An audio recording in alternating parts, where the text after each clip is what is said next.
Olá, muito bom dia para você. Seja muito bem-vindo ao nosso Jornal Anhanguera desta quinta-feira, agora 11h49. Bom jornal para a gente. Vamos começar. Em Rio Verde, subiu o número de acidentes nas ruas. A cidade está há 3 meses sem radares de velocidade e, segundo a prefeitura, isso contribuiu para o aumento das infrações. Na Avenida Presidente Vargas, a principal de Rio Verde, a velocidade máxima permitida é de 50 km por hora. Só que muitos motoristas não cumprem isso. As placas indicando radares alertam. Mas os equipamentos mesmo, cadê? É que desde o dia 31 de julho, as ruas e avenidas de Rio Verde estão sem monitoramento de velocidade. Todos os 50 radares que tinham na cidade foram retirados, depois que venceu o contrato entre a prefeitura e a empresa responsável pelos equipamentos. E sem essa fiscalização, tem motorista que aproveita. Esse jovem filmou ele mesmo dirigindo a 140 km por hora na principal avenida de Rio Verde. Não, esse carro bebe demais. O número de acidentes também cresceu neste mês de outubro, em relação ao mesmo período do ano passado, 6,5%. A questão dos radares ajudou bastante, porque o Rio Verde está em torno de 40, 50 dias sem radares, e isso contribuiu muito com esse número de acidentes de trânsito. A promessa era de que essa fiscalização eletrônica fosse retomada no início de setembro, mas o prazo não foi cumprido. Agora, a MT deu um novo prazo para a implantação do monitoramento. Nós estamos acabando de finalizar o processo da licitação. Eu acredito que dentro de 40 dias, 50 dias, Rio Verde deve estar sendo contemplado com a nova instalação dos radares. O motorista tem que ter consciência, mas é preciso ter fiscalização também, né? Como a gente viu na reportagem, a nova promessa é para dezembro, e claro, a gente continua acompanhando. Goiás é o estado em que mais aumentou o número de internações de crianças vítimas de atropelamentos no Brasil. Os dados são da Associação Brasileira de Medicina de Tráfego. Um triste número que acende um alerta para os motoristas e também para os pais. Quando os acidentes não resultam na perda de uma vida, muitas vezes a recuperação dessas pequenas vítimas também é sofrida e demorada. O Sérgio e a filha Bebê foram atropelados por um motociclista. A Eloá estava no carrinho e foi arremessada. Ficou mais de 1 mês internada em estado gravíssimo. Ela ficou 16 dias na UTI e 20 na enfermaria. Ela tá bem, graças a Deus. Ela ficou com algumas sequelas pequenas, né? Ela ficou com o olhinho aqui um pouco caído e desenvolveu estrabismo. Quando ela acordou do coma, é como se ela fosse um bebê de 1 mês. Nem o pescoço ela não firmava mais. Faz exatamente 3 meses que a Renata viveu o pior dia da vida dela. O Davi, de 8 anos, estava brincando com outras 5 crianças perto da calçada quando foi atingido por um carro. Segundo vizinhos, era esse aí, passando rapidamente na câmera do comércio ao lado. O motorista fugiu sem prestar socorro. Estava desacordado, todo coberto de sangue. E eu chamava ele não olhava para mim, ele não acordava. Então foi uns minutos assim de desespero mesmo. Os atropelamentos de crianças e adolescentes voltaram a crescer no Brasil. Entre janeiro e agosto de 2021, o índice de internações por atropelamentos de crianças, adolescentes e jovens entre 0 e 19 anos que estavam a pé ou de bicicleta aumentou 9% em comparação ao mesmo período do ano passado. No total, mais de 6 mil foram hospitalizados em estado grave em todo o país. A pesquisa foi feita pela Abramet, a Associação Brasileira de Medicina de Tráfego, e aponta ainda que Goiás lidera o ranking com um aumento de 94% nas internações, seguido por Tocantins, 88%, e Rio de Janeiro, 58%. O mapeamento considerou os registros do Sistema de Informações Hospitalares do SUS, do Ministério da Saúde, e comparou janeiro a agosto de 2021 com o mesmo período do ano passado. O que provocou esse aumento tão expressivo é uma resposta que os pesquisadores ainda procuram. Aqui em Goiás, os números são maiores até do que os de 2019, no período antes da pandemia e do isolamento social. O risco é que aumentem ainda mais com o fim das restrições. Por isso, o levantamento acende um alerta de que é preciso despertar a consciência de que a segurança dos pequenos depende de todos. A gente viu o problema, a gente está trazendo essa informação, principalmente com os dados oficiais e já coletados pelo Ministério da Saúde, e agora a gente pensa em ação.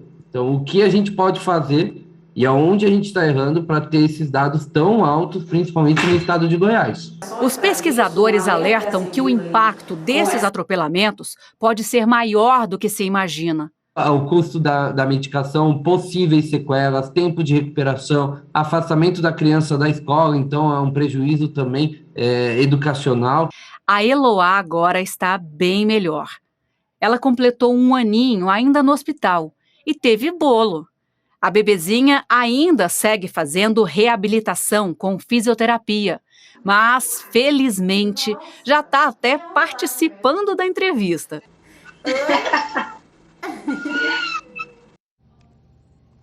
Olha, quando acontece um acidente, alguém falhou, segundo a delegada de trânsito aqui de Goiânia. Uma das partes deixou de observar as regras e aí o trauma para as famílias envolvidas é um acidente grande. A delegada faz o alerta. Aumentou depois da pandemia, que era uma coisa que nós imaginávamos que ia diminuir, aumentou e a tendência é aumentar cada vez mais. E infelizmente nós vamos ter que concentrar os esforços em campanhas, em aplicações de penalidades para aqueles motoristas que estão descumprindo a legislação. Nós temos que dirigir para a gente e para o outro, tentando prever alguma coisa que possa acontecer. E nós estamos percebendo que essa conduta não está sendo observada.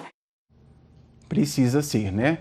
Olha, ontem a gente mostrou aqui um problemão que um acidente causou lá em Anápolis. Um carro derrubou o semáforo em uma das principais avenidas da cidade. Vamos para Anápolis, então, conversar com o repórter Eduardo Idaló, que tem mais detalhes para a gente.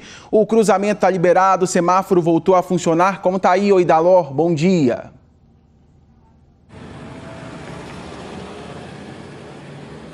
Oi, Tiago, bom dia para você, bom dia para todo mundo que está nos assistindo. Não, o cruzamento aqui não voltou ainda, continua interditado. A gente está aqui no cruzamento da Avenida Presidente Kennedy com a Avenida Nair Xavier. Como dá para ver, o semáforo ele está ainda em manutenção, né? O poste já foi reinstalado, mas a fiação está toda ali solta, porque a equipe da CMTT que está fazendo essa manutenção estava trabalhando aqui a manhã toda, né? Eles pararam agora para o almoço. Tem até uma equipe da CMTT que continua aqui no local, fazendo toda essa parte de sinalização, cuidando do trânsito aqui, porque a informação da CMTT é de que o semáforo volta a funcionar ainda hoje até o fim do dia e o cruzamento deve ser liberado. Mas, por enquanto, o fluxo de trânsito está normal somente nas duas pistas da Avenida Presidente Kennedy. Para quem vem aí pela Avenida Nair Xavier, não dá ainda para fazer o cruzamento, precisa entrar aqui na Avenida Presidente Kennedy e fazer o retorno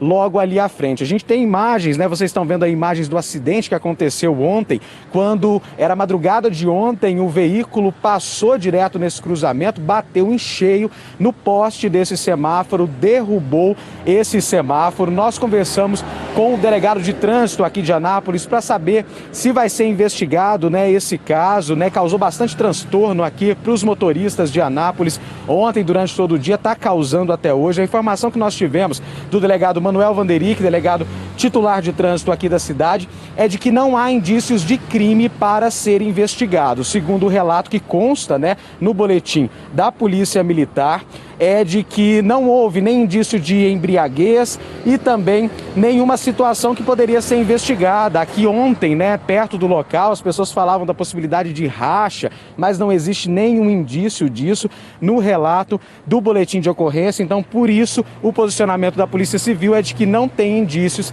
para ter investigação. O que vai acontecer é um processo administrativo. A motorista, que é uma mulher que estava dirigindo esse carro, que derrubou o poste, ela deve ser procurada pela CMTT, deve ser multada e também pagar pela manutenção do poste desse semáforo aqui em Anápolis. Tiago. Reforçando para o pessoal de casa, então, o Idaló, o semáforo ainda deve ser colocado hoje e o trânsito não foi liberado, é isso?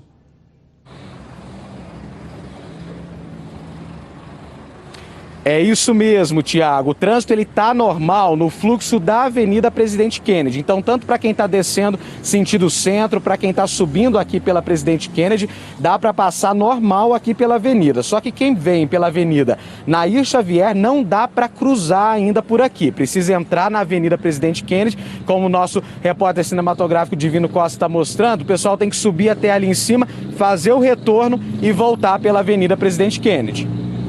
Obrigado por sua participação, bom trabalho para você, Eduardo. Até mais.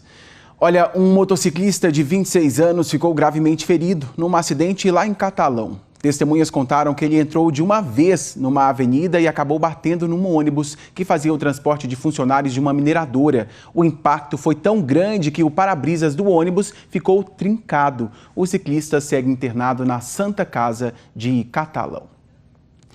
Olha, o dono de uma choperia foi preso depois de esfaquear 2 clientes. O caso foi em Valparaíso e tudo foi registrado por câmeras de segurança. Vamos para a Luziane, então. Você já está vendo o Danilo Moreira aqui, que vai conversar com a gente. Qual o motivo de tamanha brutalidade, hein, Danilo? Boa tarde.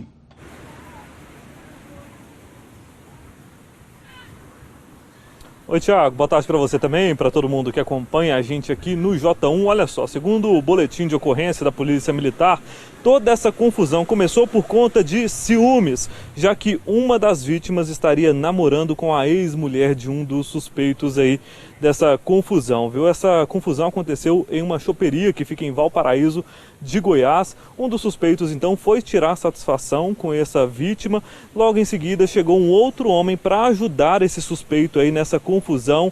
Um amigo da vítima também entrou na briga na tentativa aí de apaziguar toda essa história. Resultado dessa confusão, 2 homens esfaqueados, viu, Tiago? Depois desse crime, os 2 suspeitos, eles fugiram e câmeras de segurança registraram tudo isso aí. Nas imagens é possível ver essa confusão, 4 homens envolvidos nessa briga. Esses 2 homens foram levados então para um hospital em Valparaíso de Goiás. Um dos suspeitos foi preso pela Polícia Militar do Distrito Federal, já que ele fugiu para Brasília. O segundo suspeito ainda está sendo procurado. Já o estado de saúde desses 2 homens aí é estável, de acordo com o hospital para onde eles foram levados, e esse segundo suspeito ainda segue foragido, viu, Tiago, sendo procurado pela polícia, viu? Com você. Ô, Danilo, a gente continua conversando ainda, porque agora ele vai falar que foi preso o radialista suspeito de estuprar uma menina de 12 anos, desta vez em Alvorada do Norte, lá na região noroeste do estado. O crime aconteceu na semana passada e o suspeito estava desaparecido. São essas as informações, né, Danilo?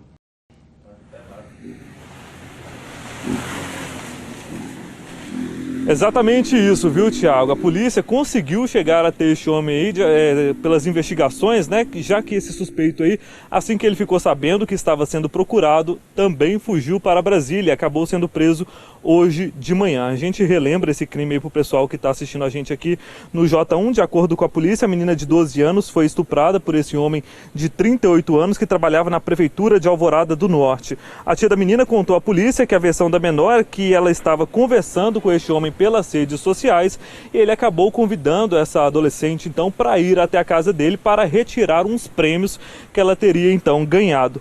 Aí quando essa menina chegou lá, ela começou a ser agarrada então por este homem. Ela conseguiu fugir, contou o caso para a família acionou o conselho tutelar. Claro que a polícia civil entrou na história e esse homem acabou fugindo, mas ele foi preso. De acordo com a prefeitura de Alvorada do Norte, esse homem ele foi afastado das atividades e não faz mais parte aí do quadro de funcionários da prefeitura, viu, Tiago? Tá certo. Obrigado por sua participação, Danilo, falando com a gente ao vivo de Lusiânia. Valeu, Danilo. Olha, a Polícia Civil investiga o desaparecimento de um jovem de 18 anos em Buriti Alegre. A família não tem notícias dele desde o fim de outubro. Aflição e angústia. Assim têm sido os dias da família desde quando David desapareceu em 23 de outubro. Ele não tinha o costume de sair de casa sem avisar para onde estava indo. Meu filho nunca fez isso, ele sempre saiu com os amigos dele, com o pessoal, mas ele sempre voltou para casa. Nunca foi de caçar briga com os outros, não tem rincha com ninguém na cidade. David tem 18 anos e mora com a avó. A dona Aritânia afirma que não percebeu nenhuma mudança nas atitudes do neto. Por isso, ela não acredita que David teria motivos para sumir dessa forma. David sempre foi um rapaz muito palhaço. Às vezes ele ficava aqui com a gente, às vezes ele ficava no quarto, ele gostava muito de ficar no quarto jogando. Tá doendo demais, sabe? Tá muito complicado, tá muito difícil ficar sem ele aqui. Foi aqui nessa pista de corrida que o David foi visto pela última vez. Segundo informações da família, o jovem tinha o costume de frequentar aqui com amigos para ouvir música. Mas no dia do desaparecimento, conhecidos informaram para a família que o jovem foi embora de carro, acompanhado de 4 homens que ele conheceu aqui. A família fez cartazes e tem divulgado a foto do David nas redes sociais. Depois disso, chegaram informações de que David teria sido visto em Itumbiara. Ele estaria apenas de bermuda e desorientado, o que só faz aumentar a preocupação da família. Está sendo muito difícil, porque eu não sei se meu filho está passando fome, se meu filho está passando frio, onde que ele está dormindo, como que ele está. Que drama, hein? A dor de uma mãe, o desespero de uma família. Quem tiver informações sobre o David pode entrar em contato com a Polícia Civil por esse número aí do seu vídeo, o 197.